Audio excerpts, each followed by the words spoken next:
जैसे कि गीत में बताया कि ये जन्म तुम्हारा इम्तिहान है। तो आज भी बाबा की वाणी आप देखेंगे बहुत कुछ इसको टच करेगी इस एस्पेक्ट।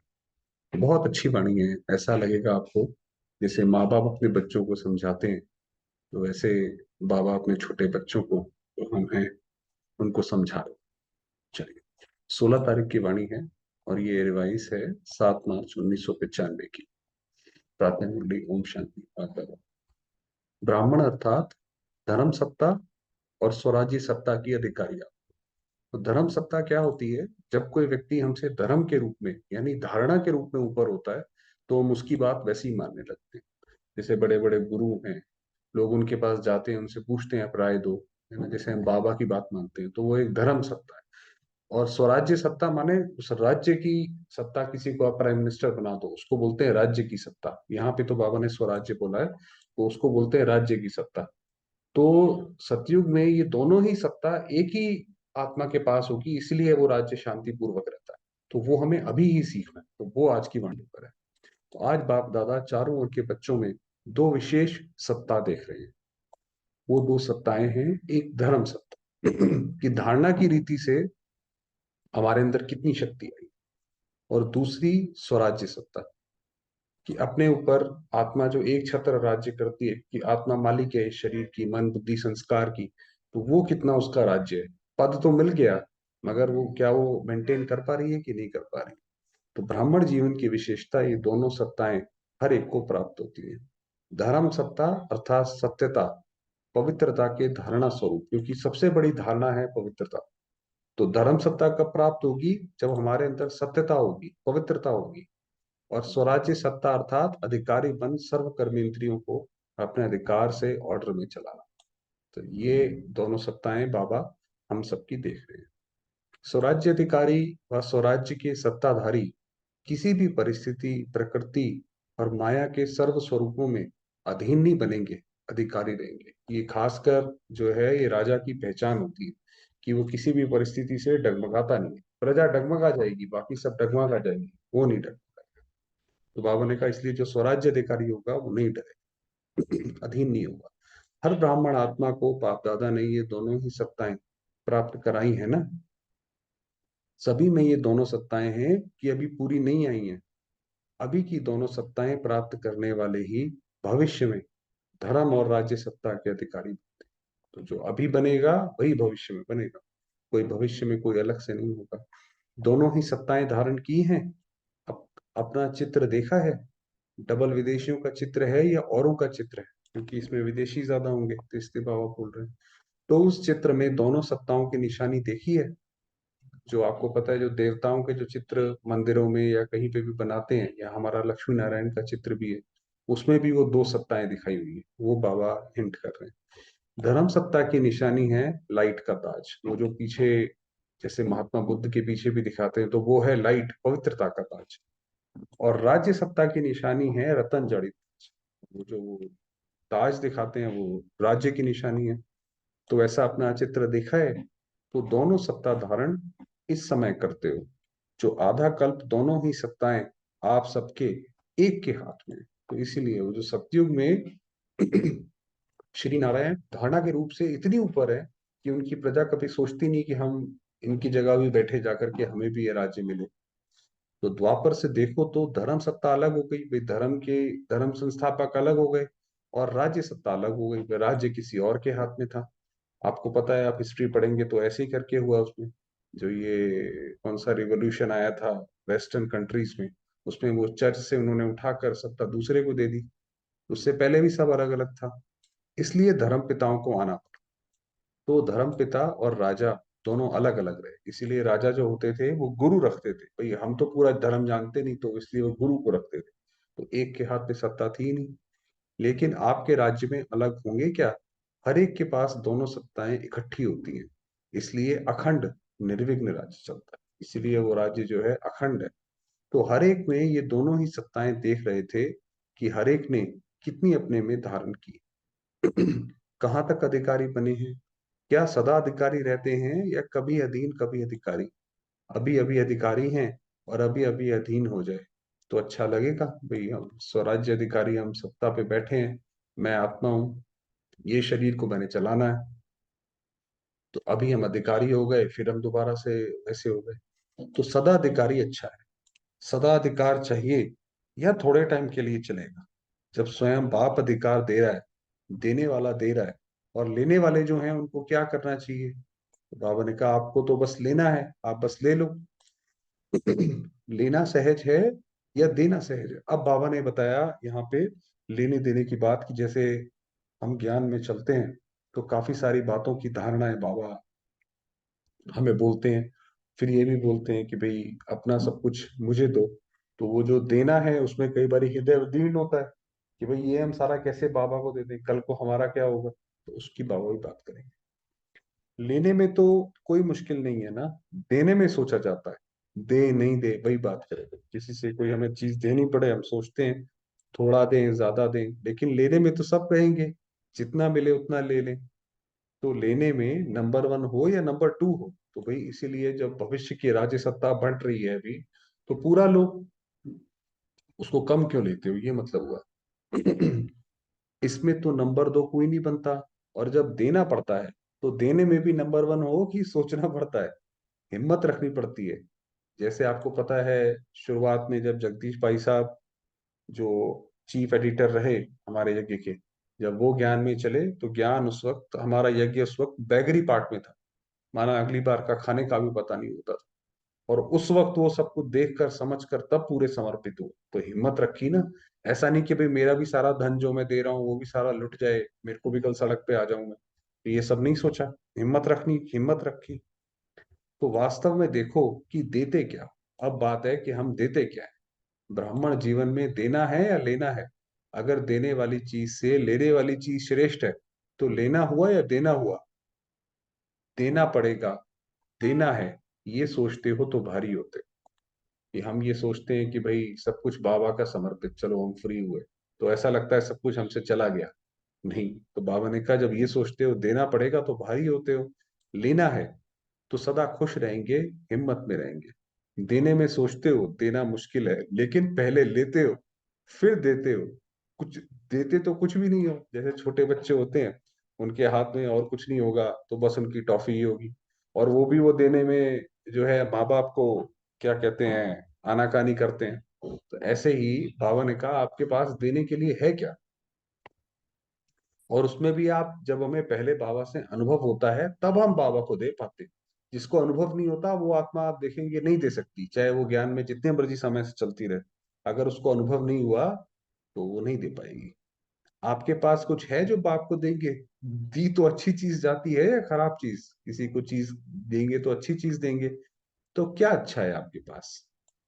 तन अच्छा है, मन अच्छा है, धन अच्छा है। जैसे वो बंदर होता है कि वो अपनी मुट्ठी दबा के रखता है, और इसीलिए चने की मुट्ठी खोलता नहीं और पकड़ा जाता है। तो हमने भी जबरदस्ती ऐसी चीजें पकड़ रखी हैं कि हमारा तन बहुत अच्छा है, मन बहुत अच्छा है, तन छूटे नहीं। है ना? तो बाबा ने कहा आपके पास क्या अच्छा है? बेकार है। दवाइयों के धक्के से शरीर चला रहे हो, तो धक्के वाली गाड़ी अच्छी होती है क्या? तो ब्राह्मण जीवन में लेना ही लेना है। और बाप तो मुस्कुराते हैं कि बच्चे बाप से भी चतुर हैं, पहले लेते हैं फिर देने की सोचते हैं। वही बताया, जैसे छोटे बच्चे हैं, तो इसलिए जितना हमें बाबा से अनुभव होगा, फिर हमें देने में कोई परेशानी नहीं हो। फिर हमें समर्पित होने में, ये सब कुछ बाबा आपका हुआ, फिर कोई परेशानी नहीं होगी। होशियार होना अच्छा है। बच्चे होशियार होते हैं तो बाप को अच्छा लगता है, लेकिन चलते चलते यदि डल हो जाते हैं तो अच्छा नहीं लगता है। कभी कभी बच्चों की शक्ल ऐसे लगती है पता नहीं क्या हो गया है। अब बाबा के पास तो पल पल की खबर रहती है, वो तो जानी जाननहार है। तो बाबा कहते हैं बच्चों की शक्ल जब कुछ परेशानी आ जाती है तो वैसी हो जाती है। जैसे शरीर में चलते चलते खून कम हो जाता है तो कमजोर हो जाते हैं ना, फेस से भी कमजोरी नजर आती है, तो यहाँ भी खुशी की शक्तियों की कमी हो जाती है ना, तो चेहरा ऐसा हो जाता है। जब कभी किसी के पास कोई परेशानी आए, हमारी खुशी चली जाए, तो एकदम कैसे चेहरा हो जाता है, तो बाबा कहते हैं वैसा हो जाता है। जैसे सब जानते हैं, सभी अनुभवी हैं, एक तरफ कहते हो खुशियों की खान मिली है और वो भी अविनाशी, फिर कम कैसे हो जाती है? जब बाबा हमारे साथ है, हमारा हम सीताओं के साथ राम है, तो फिर हमें क्यों हमारी खुशी जाएगी कहीं? तो बाप के पास आपके सारे दिन के मन के मूड और मूड प्रमाण जो फेस बदलता है, वो सारे दिन के चित्र वहां होते हैं। आप तो चित्रों का म्यूजियम बनाते हो ना, बाप के पास आपके चित्रों का म्यूजियम होता है। तो हमारे जैसे ही बाबा हमें देखे, तो हमारे सारे के सारे पूरे दिन के फेस बाबा के सामने दिखाई पड़ते हैं। तो सदा ये याद रखो कि मैं ब्राह्मण आत्मा, राज्य सत्ता और धर्म सत्ता की अधिकारी आत्मा हूं। तो अब बाबा ने बताया, ये स्मृति का निश्चय, ये स्मृति का निश्चय है तो नशा है, निश्चय कम तो नशा भी कम। कि मैं भविष्य की कौन सी आत्मा हूं, मैं भविष्य में क्या बनने वाला, भविष्य में महाराजा बनने वाला। तो ये दोनों सत्ताएं मेरे पास होनी चाहिए। तो चेक करो, ये सत्ताएं सदा साथ रहती हैं व कभी खो जाती हैं, कभी आ जाती हैं। तो ये देखो, स्वराज्य की सत्ता, माना मैं अपने मन को जैसे मर्जी चलाना चाहूं श्रीमत के अनुसार, क्या मैं चला सकती हूँ आत्मा में। और धर्म के रूप से भी धारणा है। अच्छा, आज डबल विदेशी मेजोरिटी है। बाप दादा विशेष डबल विदेशियों से पूछते हैं कि सारे दिन में अपने अधिकार की सीट पर सेट रहते हो या अपसेट बहुत जल्दी होते हो। कि अपसेट होना ये पास्ट की बात है, अभी नहीं होते, क्योंकि विदेशी थोड़े सेंसिटिव होते हैं, हर छोटी बात में अपसेट हो जाते हैं। तो बाबा ने कहा वो पास्ट हो गया ना, अभी तो नहीं होते हो ना, अभी नॉलेजफुल पावरफुल बन गए। ऐसे तो नहीं कि छोटी सी बात में अपसेट हो जाओ, चेहरा बदल जाए, मूड बदल जाए। ऐसा कभी कभी होता है, कभी कभी अपसेट होते हो, पूछ रहे हैं बाबा उनसे। कई भाई बहनों की, सिर्फ डबल विदेशी नहीं, बहुत सारे इंडिया के भी हैं जो बड़े सेंसिटिव होते हैं। किसी ने कुछ बोल दिया तो पता पड़ा 2 दिन नींद ही नहीं आई। तो बाबा ने कहा अपसेट नहीं हूं। अच्छा, जो समझते हैं अपसेट होना क्या होता है वह भी भूल गया है। ऐसे शक्तिशाली आत्माएं जो कभी अपसेट नहीं होते हैं, वह हाथ उठा। तो शायद बहुत कम भाई बहनों ने हाथ उठाया होगा। तो बाबा ने कहा सच तो बोल रहे हो, उसकी मुबारक। सच बोला बाबा के सामने, उसकी मुबारक। क्योंकि सच तो बाबा को बहुत प्रिय है। अभी इस सीजन में कुछ तो मधुबन में छोड़कर जाएंगे या कुछ लेकर जाएंगे। मेजॉरिटी ने मधुबन में शिवरात्रि मनाई है ना, उस समय हुई होगी। तो जिसका बर्थडे होता है उसको गिफ्ट देते हो ना। शिवरात्रि माना शिव का बर्थडे, बाबा का बर्थडे। तो बाप को क्या गिफ्ट दी, ये अपसेट होना, यही गिफ्ट दे दो। नहीं होंगे तो बाबा को आप देखिए, क्या क्या मांगता है बाबा हमसे। को सारी बात बोली कि बाबा का बर्थडे है, चलो आप ये अपसेट होने का गिफ्ट ही हमें दे दो। हिम्मत है, अच्छा हाथ उठाओ और टीवी में सबके हाथ निकालो। सोच समझकर पक्के हाथ उठाना। देखो, सभी ने हाथ का फोटो निकाला। देखना, अभी फोटो निकल गया है। बाप दादा को वो चेहरा अच्छा नहीं लगा, क्योंकि बाबा हमारा पिता है ना। वो हमसे, जितना भी दुनिया में कोई हमसे प्यार कर सकता है उससे सबसे ज्यादा कर। तो इसलिए बाबा कहता है बाबा को वो चेहरा अच्छा नहीं लगता। बाप दादा हर एक बच्चे को सदा खिला हुआ रूहानी गुलाब देखना चाहते हैं, मुरझाया हुआ नहीं, खिला। जिससे प्यार होता है ना, तो उसको जो अच्छा लगता है वही किया जाता है। डबल फॉरेनर्स तो बाप से बहुत प्यार करते हैं, तो जो बाप को अच्छा लगता है वही आपको अच्छा लगता है ना। तो हमारा भी जितना बाबा से स्नेह है, तो जो बाबा को पसंद, आप देखिए जैसे कोई कोई हस्बैंड वाइफ घर में होते हैं तो उनमें बहुत प्यार होता है, तो वाइफ वही खाना बनाती रहती है जो हस्बैंड को पसंद होता है। तो माना वही करेगी जो अच्छा दूसरे को लगता है। तो उसी तरीके से बाबा को क्या अच्छा लगता है हम भी वही करेंगे। अभी किसी का भी ऐसा समाचार नहीं आया कि क्या करें, बात ही ऐसी थी, इसलिए अपसेट हो गए। अगर बात अपसेट की आती भी है तो आप अपसेट स्थिति में नहीं है। अब बाबा उसकी ट्रिक बताएंगे कि मान लीजिए कोई ऐसी बात आए, कोई शारीरिक बीमारी, कोई धन का नुकसान, या कुछ ऐसी बात आए तो क्या करना चाहिए। जैसे झूला झूलते हो ना, तो वो बहुत नीचे ऊपर होता है, बहुत नीचे हो, बहुत ऊपर हो और बहुत फास्ट हो, तो शरीर को अपसेट करेगा ना। इस झूला चल रहा है, इतना ज्यादा तेज चल रहा है कि तो वो तो राइड कहाँ रह जाएगी, वो तो फिर एक टॉर्चर हो जाएगा। तो बाबा ने कहा शरीर को अपसेट करेगा। लेकिन आप अपसेट होते हो क्या? क्यों नहीं होते हो? खेल समझते हो, तो अपसेट होने के बजाय मनोरंजन समझते हो। तो ये समझो कि ये मनोरंजन चल रहा है, इसमें कोई सीरियस होने की बात नहीं है। कोई बात नहीं, सब कुछ हमने यहीं से ही कमाया है, दोबारा कमा लेंगे, क्या बात है। हमारा कोई जो टैलेंट है, स्किल है, वो तो कोई ले नहीं गया। आत्मा के साथ उसके कर्म तो बने हुए हैं। तो मनोरंजन समझते हो, कारण क्या हुआ? खेल है। तो ये समझो खेल है। ये एक बार हमने खुद, जब एक बार ही बाबा आए हुए थे, मैं तो खुद वहीं पे ही था उस वक्त। तो जैसे ही बाबा आए तो दो कुमार सामने बैठे, और वो बाबा जैसे ही आए, वो बाबा की तरफ वो दौड़े और बोले बाबा, ऐसे शायद बोले तो भावना में ही थे, और वो बाबा की तरफ दौड़े।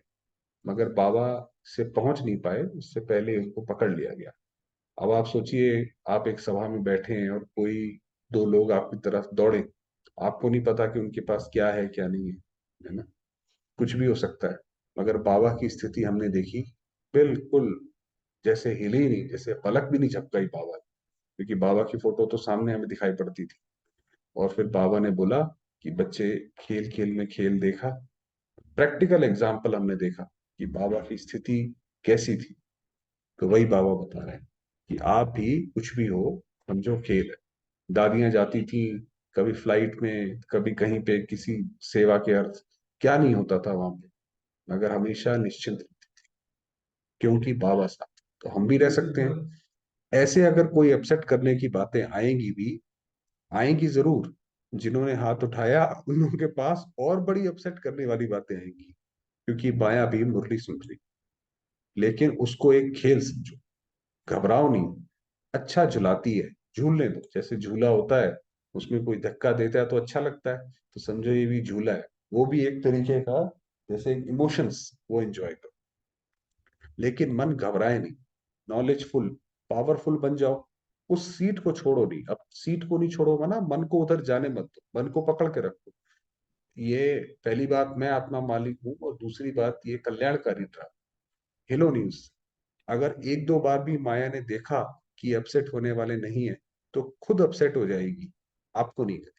तो ये होता ही ऐसे ही, अभी सामने वाला परेशान हो चला जाएगा।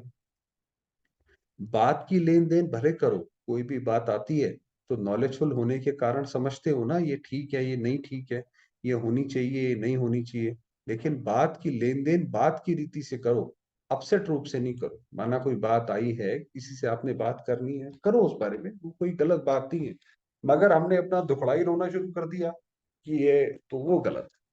कि अपसेट की रीति से नहीं करो। एक तरफ बोलते जाएंगे, दूसरे तरफ गंगा जमुना बहाते रहेंगे। गंगा जमुना माना आंसू आते रहेंगे, चाहे मन में बहाओ चाहे आंखों से बहाओ। अब भाई होते हैं, ऊपर से नहीं बोलते हैं तो उनको मन से डर लगेगा, घबराएगा, तो जैसे वो मन से बहा रहे हैं, दोनों ही ठीक नहीं है। तो गिफ्ट देने के लिए तैयार हो, सोच लिया कि ऐसे ही हाँ कर लिया। जैसे घर में माँ बाप होते हैं तो वो बच्चों को बार बार सिखाते रहते हैं, उनसे प्रॉमिस लेते रहते हैं। तो वही बाबा आपसे कह रहे हैं। बाप दादा बहुत सहज शब्दों में युक्ति बता रहे हैं कि जब भी कोई परिस्थिति या प्रकृति हलचल के रूप में आए, प्रकृति माना बाढ़, तूफान या शरीर, दोनों चीजें आती है प्रकृति में, तो दो शब्द याद रखो।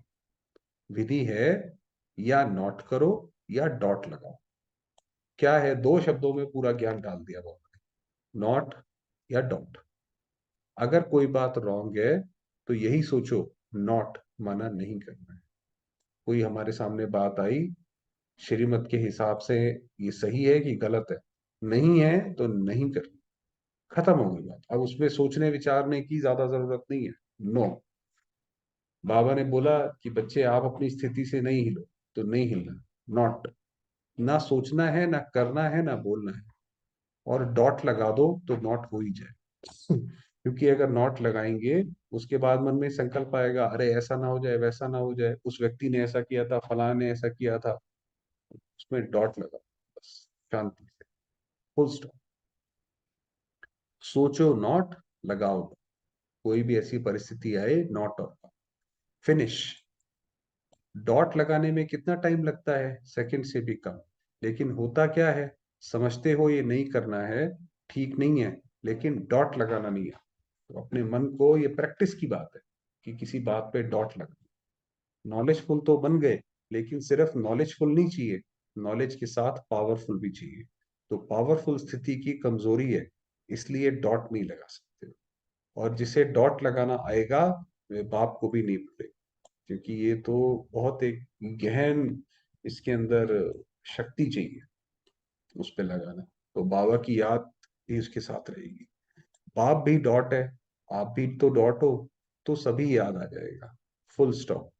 क्वेश्चन मार्क, आश्चर्य की मात्रा, क्वेश्चन मार्क ये क्यों हुआ, मेरे साथ ही क्यों होता है, ये क्वेश्चन मार्क है। आश्चर्य की मात्रा, अरे ये तो हमेशा ही ऐसे होता रहता है, ये व्यक्ति क्यों ऐसे करता रहता है। या कॉमा, ये नहीं दो, फुल स्टॉप। फुल स्टॉप की मात्रा इजी है ना, और सब तो मुश्किल है। और सबसे मुश्किल है क्वेश्चन मार्क, वो लगाने बहुत जल्दी आता है। सुनाया है ना कि वाय शब्द आए तो क्या करो, फ्लाई। जब ये पहले बताया था बाबा ने कि जब वाय वाय, ये क्यों हुआ, ये ऐसा किस लिए हुआ, तो वाय आए तो उसमें फ्लाई, उड़ जाओ। जो हुआ है कल्याणकारी, उड़ जाओ शांति से, ऊपर उड़ जाओ। वाय नहीं, फ्लाई। फ्लाई करना आता है, पूछ रहे बात। वैसे डबल फॉरनर्स में अच्छे अच्छे रत्न निकले हैं। बाप दादा ऐसे रत्नों को देख हर्षित होते हैं। साथ साथ ऐसे रत्न जो बहुत अमूल्य हैं, ऐसे अमूल्य रत्नों में अगर बहुत जरा सा भी कहाँ दाग दिखाई देता है, तो अमूल्य रत्न के आगे वो दाग अच्छा नहीं लगता। तो ये बाबा उनकी बात कर रहे हैं। मगर हम भी देखें कि हम ऐसे अमूल्य रत्न हैं कि बाबा हमारे लिए भी ऐसा कह सके, या बाबा अगर बोल भी दे तो बाकी लोग बोलेंगे इन्होंने ऐसा किया क्या है, ऐसा तो ये सारा हमने भी इससे ज्यादा किया है। तो हम भी ऐसे अमूल्य रत्नों, होता छोटा सा दाग है, लेकिन कहेंगे तो दाग ना। तो जब अमूल्य रत्न बन गए हो, तो बाकी छोटा सा दाग क्यों रखा है। अच्छा लगता है क्या। ये तो नहीं सोचते हो कि चंद्रमा में भी काला दिखाई देता है, इसलिए अच्छा है। डबल विदेशी सैंपल बनकर दिखा, जरा भी कोई कमी नहीं। वैसे दाग का कारण क्या होता है, चाहते नहीं हो कि दाग लगे, लेकिन लग जाता है। क्यों लग जाता है, मूल कारण जानते हो। जानने में तो होशियार हो, जानते भी हो, और जब आपस में वर्कशॉप करते हो, तो बाप दादा वर्कशॉप के भी फोटो देखते हैं। तो इसीलिए हमारे अंदर भी कोई ना कोई एक ही ऐसा रह गया होता है जो बाकी सारी चीजों को लाता रहता है। तो बस आप उस एक को खत्म कर दो, तो अमूल्य रत्न हम भी बन जाएंगे, उसमें कोई बात थोड़ी है कि नहीं बन सकते। कारण बहुत निकालते हो, ये कारण है, ये कारण है, कि भाई क्या करें, हमारे शरीर में दिक्कत है, क्या करें, हमें कोई सपोर्ट नहीं करता, ये तो सारे कारण है। और अच्छी अच्छी बातें वर्कशॉप में निकालते हो, लेकिन वर्क में नहीं लाते। बॉडी कॉन्शियस के बहुत सूक्ष्म रूप बनते जाते हैं, तो पता ही नहीं पड़ता बॉडी कॉन्शियस के, अरे मुझे पता है ना ये मुझसे नहीं होगा, ये भी बॉडी कॉन्शियस है। अभी मोटे मोटे रूप में बॉडी कॉन्शियस नहीं आता, लेकिन सूक्ष्म और रॉयल रूप में आता है। बुद्धि बहुत अच्छी चलाते हो, जब अच्छी अच्छी बातें सोचते हो तो बाप दादा खुश होते हैं। लेकिन अच्छी बातें सोचते करते, फिर थोड़ा भी अगर कोई एडिशन करेक्शन करते हैं, तो मैंपन आ जाता है। अब ये वर्कशॉप की बात, जब आपस में मीटिंग करते हैं, तो किसी ने बहुत अच्छा विचार बताया, और सामने वाले ने हल्का सा भी उसको कटाक्ष करा, तो लगता है भाई ये मेरा विचार सुनते नहीं है। जैसे खुशी से अपने विचार देते हो, ऐसे दूसरे के विचार भी खुशी से लो। घबराओ नहीं, ये कैसे होगा, ये क्या किया, ये तो हो नहीं सकता, ये तो चल नहीं सकता। दूसरे की राय, दूसरे की बात को भी इतना ही रिगार्ड दो जितना अपनी बात को रिगार्ड दे। विचार देना अलग चीज है, आपको उनके विचार अलग ठीक नहीं भी लगते हैं, तो उसके इफेक्ट में आना, अवस्था नीचे ऊपर हो जाए, ये सेवा सेवा नहीं होती। भाई आप किसी के साथ मीटिंग कर रहे हैं, बात कर रहे हैं, आपका विचार नहीं माना गया, तो उसमें हमारी अवस्था ना ऊपर नीचे। उसी तरीके से दूसरे के विचार को भी पूरा रिस्पेक्ट दो। एडजस्ट करना, दूसरे के विचार को भी अपने विचारों के माफिक सोचना समझना, ये है दूसरे के विचारों को रिगार्ड। जैसे समझते हो ना कि मैंने ये सोचा या विचार निकाला, विचार किया, काम किया, तो मेरे विचारों का महत्व होना चाहिए, दूसरों को रिगार्ड देना चाहिए। ऐसे दूसरे का विचार भी अपने विचारों से मिलाना। क्योंकि क्या होता था कि उसके बाद ये मीटिंग सेवाओं की बहुत होने लगी थी, और उसमें बहुत सारे डिस्कशन के पॉइंट्स होते थे कि यहाँ पे क्या करना है, वहां पे क्या करना है, उस पे बात कर रहे हैं। वो मिलाना नहीं आता है, दूसरे के विचार को दूसरों के विचार समझते हो, क्योंकि अभी आप डबल विदेशी भी सेवा के क्षेत्र में प्लान बनाने में अच्छी प्रोग्रेस कर रहे हो और आगे भी होनी है। लेकिन एडजस्टमेंट की विशेषता को यूज करो। अगर कोई भी बच्चा आगे बढ़ता है तो बाप दादा को खुशी होती है। ये तो बाबा तो हमारा ही एक पिता ही है, और आत्मा का सिवाय परमात्मा के है ही कौन। तो बाबा ने कहा बाबा को तो बहुत खुशी होती है। ऐसे नहीं समझते कि ये क्यों आगे बढ़े, जो बढ़ता है वो बहुत अच्छा।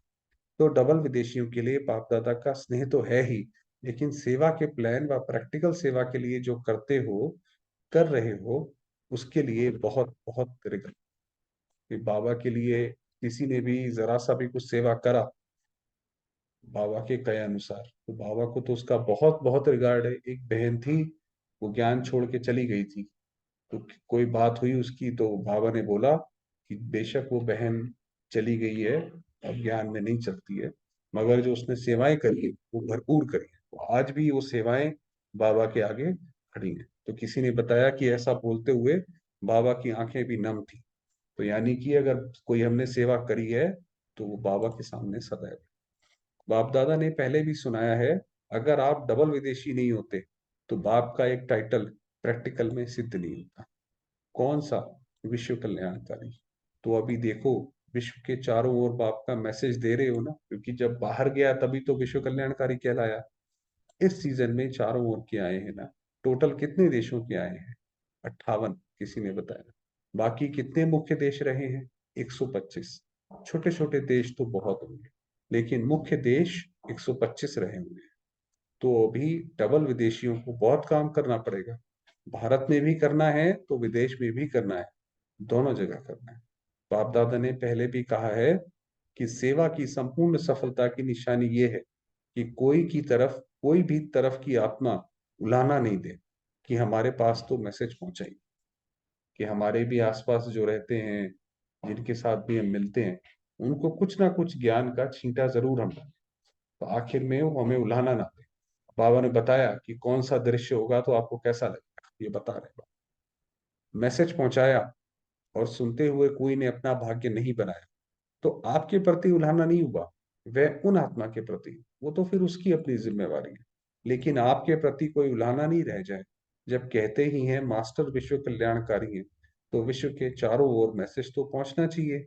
भारत में भी पहुंचना चाहिए तो विदेश में भी पहुंचना चाहिए। तो ये प्रत्यक्षता जो आखिर में शिव बाबा की होगी, जो ये विनाश होगा, तो वो होगा ही तभी जब वो मैसेज हर एक आत्मा के पास पहुंचेगा, क्योंकि बाबा सर्व का कल्याणकारी है, सर्व का गाइड है।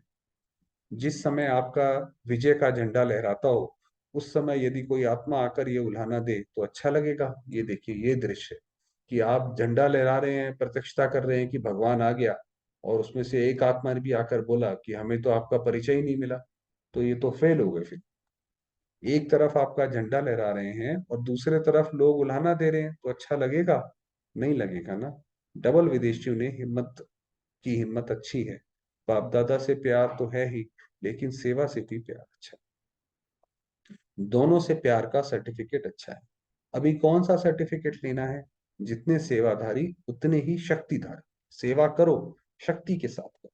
ऐसा नहीं सेवा करने गए और ही मूड ऑफ करके आ गए तो शक्ति स्वरूप बन गए, ये सर्टिफिकेट लेना। बाप दादा देखते हैं मेजॉरिटी बाप से और सेवा से प्यार में पास है। अच्छा, चारों ओर के धर्म सत्ता के अधिकारी आप, सदा स्वराज्य सत्ता के अधिकारी आप, सदा डबल सत्ताधारी, डबल ताजधारी श्रेष्ठ आदमी हैं।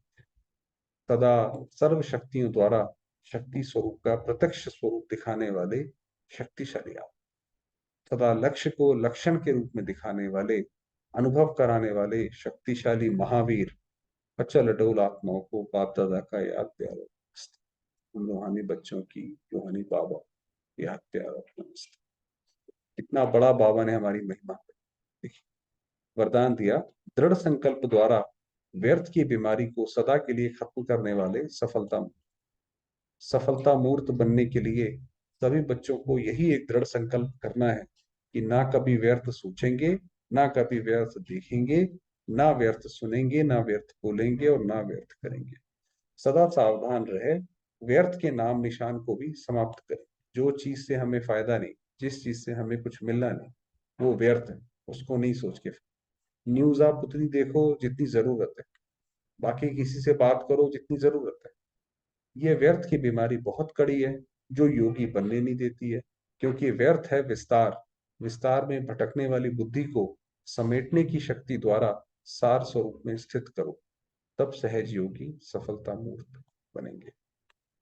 स्लोगन है, दूसरों को कहकर सिखाने के बजाय ऐसा करो वैसा करो, आपको ऐसा नहीं करना चाहिए, करके सिखलाने वाले बनो। उनको पहले करके दिखाओ, ऐसे करते हैं, फिर शिक्षा दो, फिर वो बात मानेंगे। ऐसे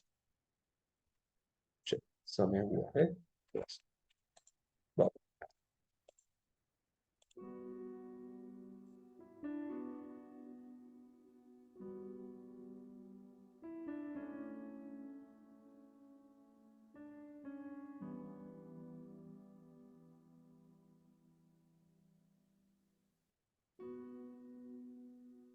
मैं आपका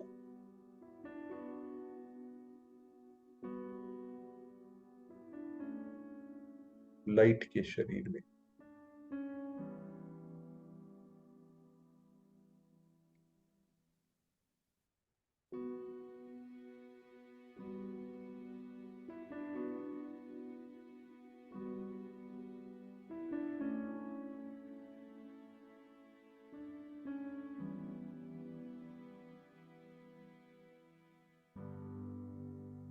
सूक्ष्म वतन में बाप दादा के सम्मुख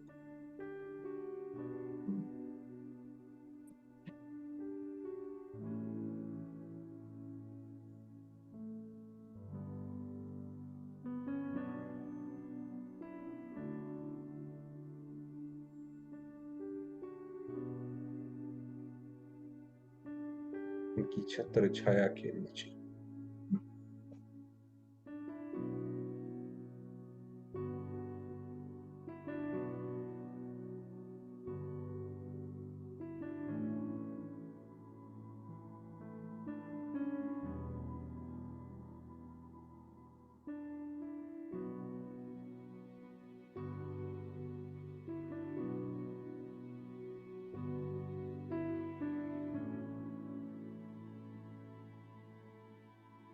डबल ताजधारी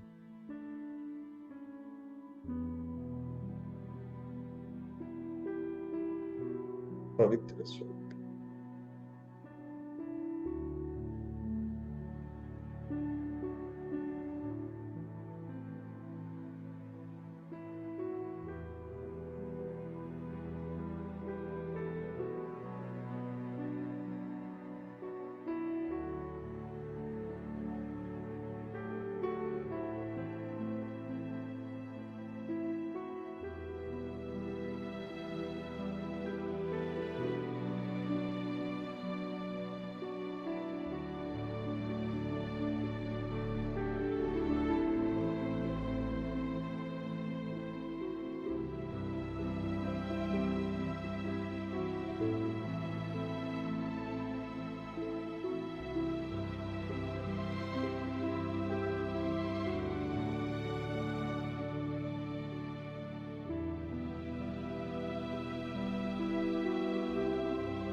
हो गया।